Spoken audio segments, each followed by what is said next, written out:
Good morning, everyone. Thank you so much for tuning in to the Spirit of Liberty broadcast this morning. Really hope to be a blessing today as we cover a very important subject. Again, covering different things that are very important during the day and age that we are living in. Again, with all the chaos in the world because of this coronavirus and government overreach, there's a lot of things that we need to be reminded of that the scriptures teach us that to help us get through this very difficult time. Now is not when we start throwing out Bible principles. Now is the time for us to embrace these. Now more than ever, we need these things all the time, but especially when things are bad. And so as things continue to get worse, as things spiral out of control, especially as a result of government interference and government overreach, we need to be ready for these things. We need to be able to overcome it, and I believe we can with the help of God.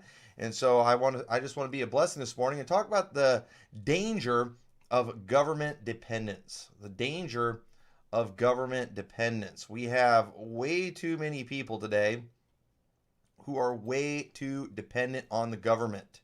One of the reasons that we are seeing the government overreach that we are in our country is because a large percentage of our country is asking for it. Okay, they're not just asking for it based on their behaviors. No, they are literally asking for it. They're demanding it. They are demanding that the government come in and just solve all our problems. They're demanding that the government, take care of a virus as if that were even possible. And unfortunately, whenever we go running to the government to solve our problems, they are always going to be willing to try, but it's because they know that that means they're going to be able to get more control. For example, it's just human nature, okay? So for example, if you came to me and you had a financial problem and you wanted me to get you out of your financial problem, you better believe if I start using my money that I'm going to start telling you what to do a little bit. If I go and you borrow a bunch of money from me and I've taken care of a lot of your things and then I see you out doing something frivolous with that money, you better believe I'm going to say something. And if you continue to want my help, you better believe I'm going to start putting restrictions on what you do with your money and how you run things, because of the simple fact that if I'm going to be responsible for you, then I'm going to make you be responsible according to my definition of responsible.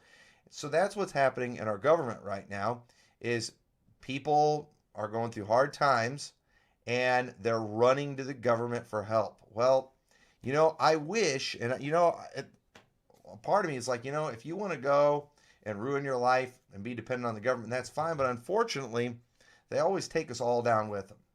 They always, the laws that get passed, they don't get passed just for those who decided they want to be wards of the government.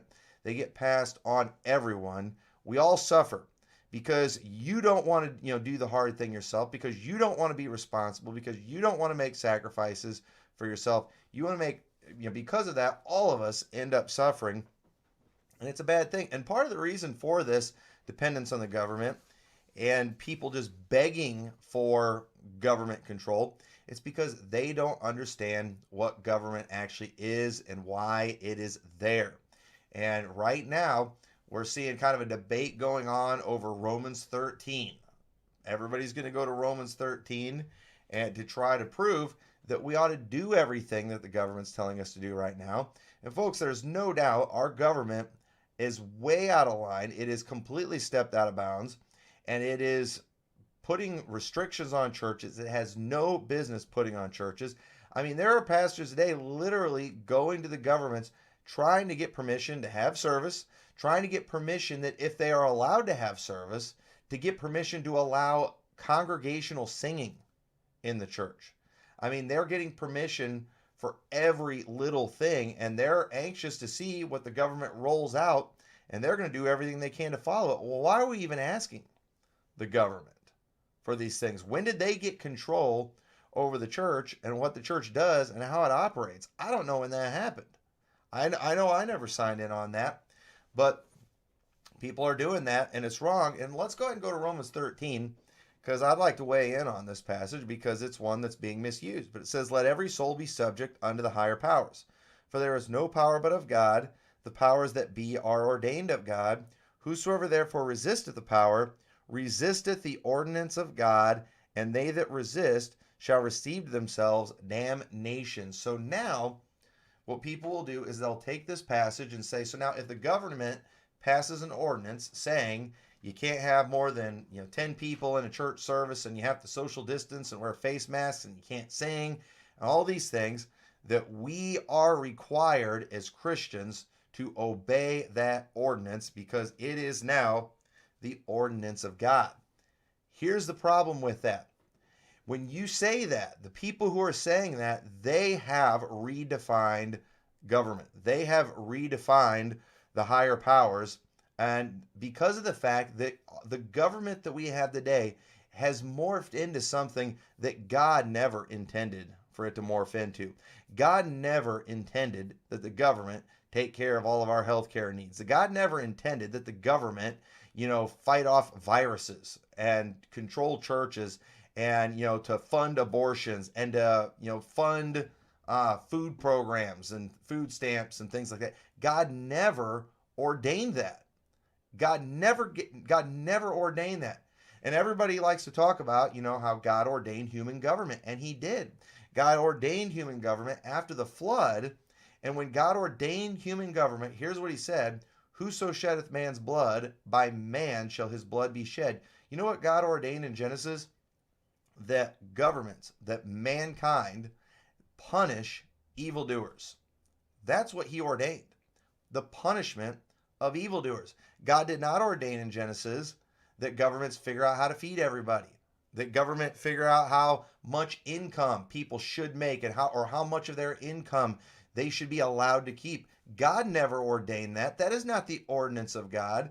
The ordinance of God that we see in the Bible was the punishment of evildoers. That's what we see in the Old Testament, and that's what we see here in the New Testament too. So it says in verse 3, for rulers are not a terror to good works. And people struggle with this because there's no doubt that Washington, D.C. and the people there are, in fact, a terror to good works. There is no doubt that the governor of Illinois, J.B. Pritzker, is, in fact, a terror to good works. Lori Lightfoot, the mayor of Chicago, the lesbian mayor of Chicago, is, in fact, a terror to good works. She's harassing churches in Chicago right now who have decided they're going to go ahead and have churches. She is, in fact, a terror to good works. Why? What is she doing? Is it because of the government that she has? No, what she has isn't government. What she has is regulating churches. What she has is regulating how much money everybody gets. God never ordained that. That is not biblical government. God never sanctioned that. God never okayed that. And that isn't what Romans 13 is talking about. It says, so he says, for rulers are not a terror to good works, but to the evil, those who are harming others. Wilt thou then not be afraid of that power? Do that which is good, and thou shalt have praise of the same. The government will leave you alone if you're not hurting people, if you're doing good. A right government, a biblical government, a God-ordained government. For he, is the minister of God to thee for good. But if thou do that which is evil, be afraid, for he beareth not the sword in vain, for he is a minister of God, a revenger to execute wrath upon him that doeth evil. I should be scared of hurting other people. I should be afraid of killing somebody, because if I do, we should have people set up and ordained in our communities to punish whoever does that, to punish the one who would steal, to punish the pervert, to punish one who harms other people. And so we pass laws. We, in fact, as a community, we are supposed to appoint somebody to kind of be the overseer of that, to be the one who executes wrath, who bears the sword in vain, not comes and writes you a ticket for doing something stupid. Okay? No, that person who's hurting someone needs to be stopped, and we ought to have somebody in every community, that's their job, is to stop the evildoer. And so it says, wherefore ye must needs be subject, not only for wrath, but also for conscience sake. So if we have somebody that we've appointed as the punishment of evildoers, the town executioner, we ought to submit to him. Okay? And if somebody's doing evil and he's punishing them, we ought to support them. We ought to be for that. If we do something that's wrong and evil and we hurt somebody, we ought to be willing to take whatever the punishment is.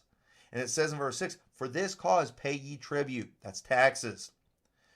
tribute also, for they are God's ministers, attending continually upon this very thing. Render therefore to all their dues, tribute to whom tribute is due, custom to whom custom, fear to whom fear, honor to whom honor.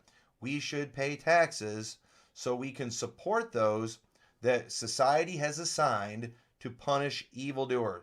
We do not pay taxes, that God never ordained that we pay taxes so we could feed lazy people. God never did that. God never ordained that we should pay taxes so some politicians can come along and redistribute the wealth. God never ordained that. What we are seeing go on today is not government. It is not what they're calling it, government, but it is a new thing. They have redefined government. And let me tell you, any pansy little skinny jean pastor that comes along and tells me that I am violating God's word if I disobey the government's, mandates that they have put on our churches, he's a queer little sissy and does not know the Bible and does not know what he's talking about. God never ordained that. God ordained those for the punishment of evildoers. That is why they are there. And yet, people today, the same queer little skinny jeans pastors, will throw a fit if you start talking about the death penalty, even though that's actually what God ordained. The actual punishment of those who do evil. They'll throw a big hissy fit about that. That's what's crazy about these people. They're just nothing more than puppets of the government that are just, expounding the narrative that the government's putting out, saying whatever they are. They're FEMA pastors is what these people are. And they're sorry excuses for pastors, and I'm not influenced by them because they are wrong. It says in 1 Peter 2:13, submit yourselves to every ordinance of man for the Lord's sake, whether it be to the king as supreme or unto governors. So there you go, Brother Tommy. You've got to follow J.B. Pritzker. Submit yourself to his ordinance. It specifically says to the governor. Okay, but what is a governor to God? What is a governor to the Bible? What was their role? What were they supposed to do? It says, as unto them, or unto governors, as unto them that are sent by him for the punishment of evildoers and for the praise of them that do well. Again, that's why they're there. The punishment of evildoers. And listen, Pastor Skinny Jeans in your pink shirt, you never want to even talk about punishing evildoers. You don't even want to talk about death penalty. That's what God actually ordained. This junk that we're seeing going on in our government today, God never ordained. It is not government. It is pure tyranny and wickedness, plain and simple, and we ought to stand against it. We ought to defy it, and that's what we're going to continue to do because, we're going to obey God rather than men. That's what it said in Acts chapter 5. When they were told not to preach, they said we ought to obey God rather than men. Why? But the Bible says submit yourself to every ordinance of man. Yeah, the ordinance about the punishment of evildoers, not an ordinance telling you you can't preach about Jesus, which is what they did there in Israel during that time. So you've got to, these people, they pick and choose. They have no consistency. They've accepted the new definition of government, and as a result of that, they are just going along with every bit of stupidity and are literally bowing to the government now, asking permission to go back to church, asking permission to have congregational singing in their church. It's absolutely ridiculous. And, it would be the same thing too if, these skinny jeans pastors, they all hate, these, dictator pastors, and I don't like that either. I think it's wrong. But think about this. God did, give the role of a pastor. But now, so if I have the role of a pastor, so what do you think Pastor Skinny Jeans in his pink shirt would do if, because I'm the pastor and God has given me authority, and there's a verse in the Bible that says, obey them that have the rule over you. If they found out in my church, I was ruling over every house. I was telling the wives what to do instead of the husbands. I was, telling the kids what to do against what their parents told them to do. And they said, well, you know what? God did ordain pastors. God did say, obey them that have the rule over you. But what they would all do in that situation, because it would be convenient, is they would go to the scriptures and see, well, where did God actually give the pastor authority? Did he give them authority over the home, or did he give him authority in the church? And the authority that he has in the church, even that is limited. But yet, I could just come along and say, no, I'm a pastor. I have authority.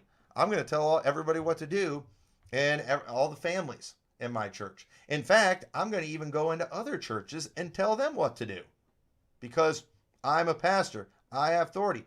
My authority has limits, and the government's authority has limits. My authority is limited to where God limited it, and so is the government's authority. It's limited to where God limited it, and that's all there is to it. And people need to realize that. Okay, the Baptists used to stand for that. If you were to go and read the letter written to Thomas Jefferson when he was president by the Danbury Baptist Association, they acknowledged in there that government, that their role was, they didn't use this term exactly, but was basically the punishment of evildoers. They recognized that in the 1800s. I'm going to be talking about that in my Sunday morning sermon.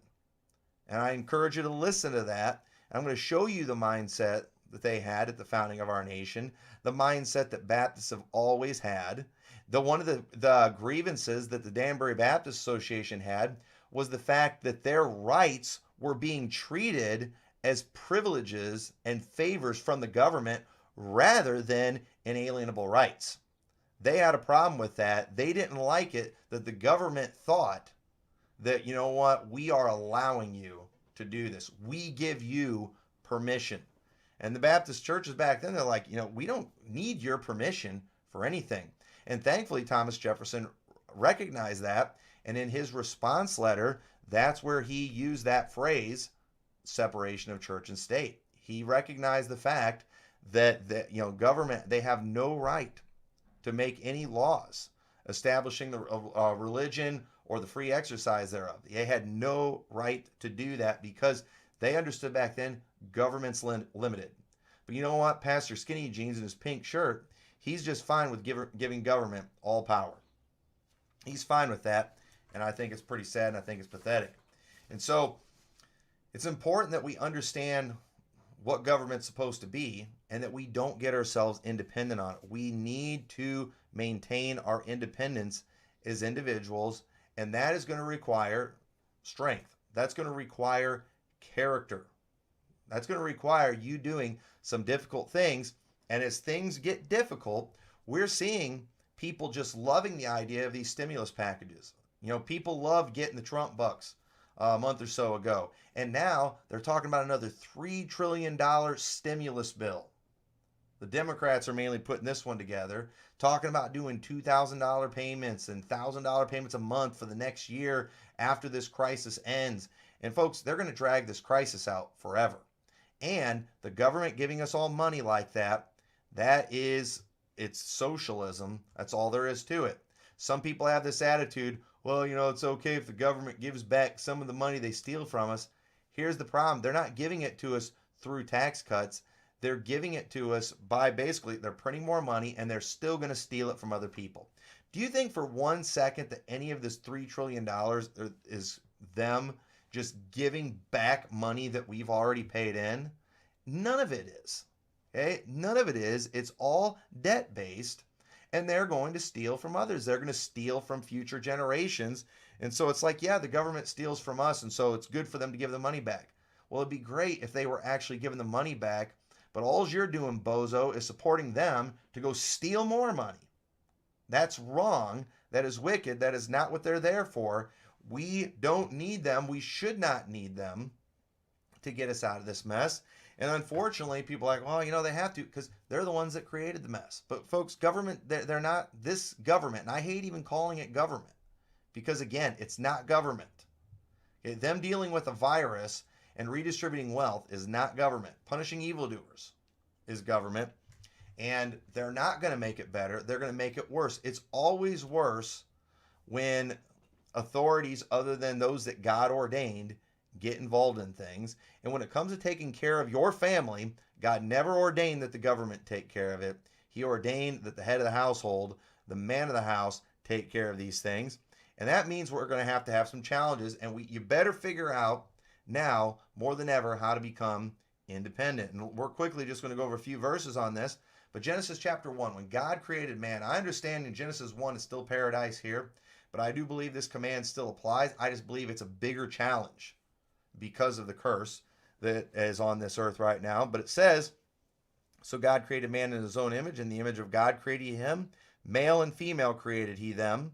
And God blessed them, and God said unto them, be fruitful and multiply, and replenish the earth, and subdue it, and have dominion over the fish of the sea, and over the fowl of the air, and over every living thing that moveth upon the earth.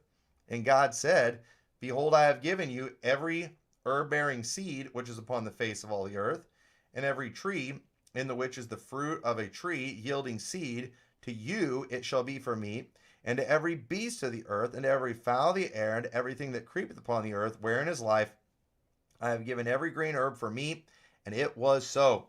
And then later on in Genesis, after the flood, we see where God even gave man the animals for meat, for food. So notice what God said there, though.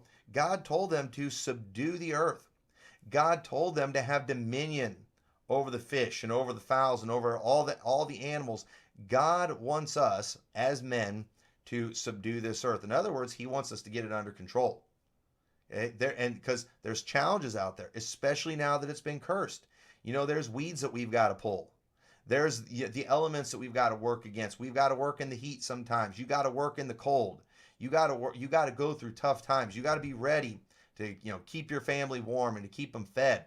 And it's difficult. It requires work. It requires sweat. But a lot of people, they would just rather the government take care of things for them. The problem is, it's wrong because one, the government's doing it on the backs of other hard workers. But secondly, if you're dependent on the government, again, they're going to tell you what to do.